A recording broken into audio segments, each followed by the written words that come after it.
Have you ever caught yourself reminding your man to book that appointment? Or cleaning up after him because it's just easier that way? Or maybe you find yourself giving him advice like you're his personal life coach?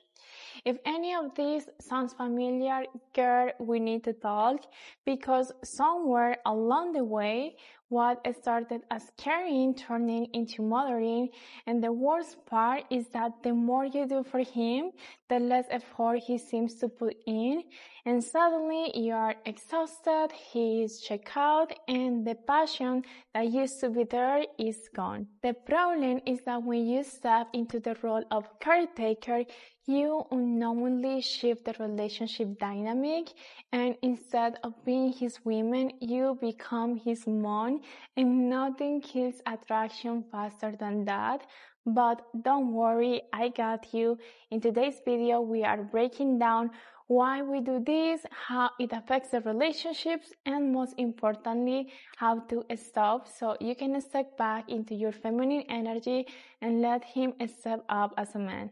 As women, we naturally want to take care of the people we love. It's in our feminine energy to be nurturing. But there is a huge difference between being a supportive partner and mothering your man.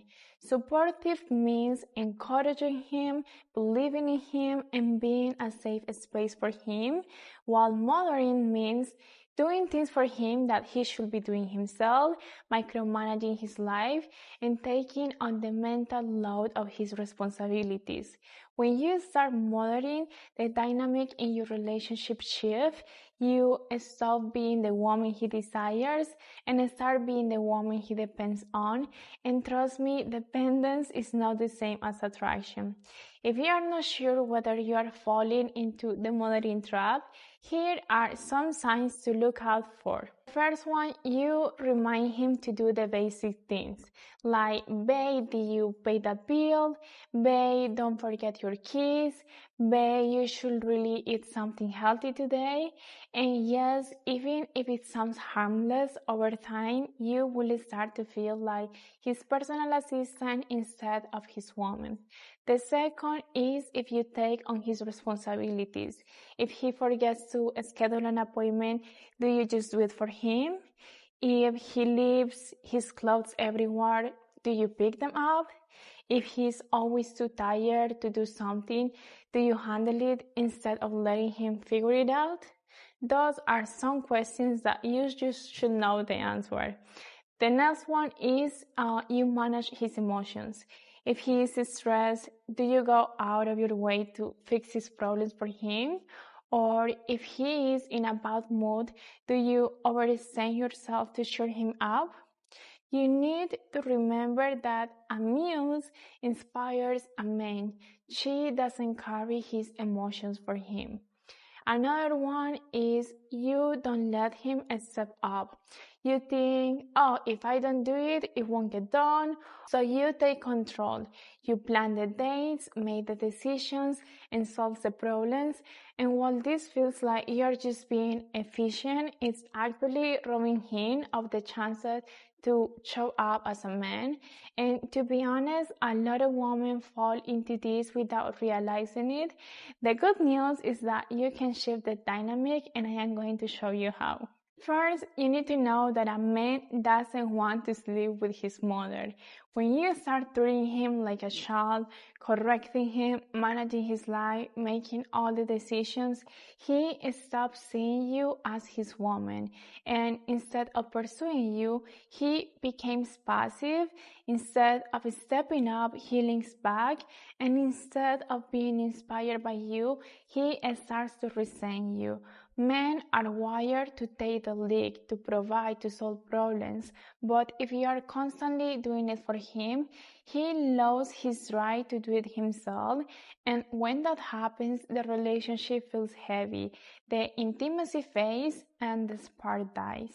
So if you feel like you are always doing everything while he is just coasting, it's time to shift that energy. The first thing you need to do, and the most logic one, is stop doing things he should be doing for himself. If he forgets something, let him deal with the consequence. If he doesn't book an appointment, let him figure it out. If he's running late, it's his problem. It might feel uncomfortable at first, but trust me, men learn through experience, not reminders. The second thing that you can do is use encouragement instead of nagging.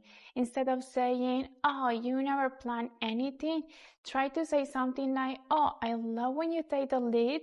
When are you taking me out next? Men respond to positive reinforcement. If he feels appreciated when he steps up, he will want to do it more. The third step is let him solve his own problems. If he is stressed about work, resist the urge to fix it for him. Instead, you can say things like, oh, I believe in you, I know you will figure it out, and that one sentence does more for his confidence than any solution you could come up with. The fourth step is prioritize your own life. Here, I want you to take note. A muse is not just desirable because of how she treats a man, she is desirable because of who she is. So focus on your own passions, invest in your own growth, make your own happiness a priority. When a man sees that your entire world doesn't revolve around him, he values you more. He feels inspired to keep you, to chase you, and to win you over and over again. And the last step, let him take care of you. Instead of always being the one who gives, try receiving. If he offers to do something for you, let him. If he wants to make a decision, trust him. If he shows up for you, appreciate him, because men don't fall in love with women they depend on. They fall in love with women they admire. Being nurturing is beautiful, but it should never come at the expense of attractions, respect, and polarity in your relationship. If you want to stop mothering your man and start being his muse, you have to be willing to let go. Let go of control, let go of micromanaging, let go of the idea that you have to do it all, because the moment you do, he steps up, the attraction returns, and you get to be the woman he adores, not the woman he relies on.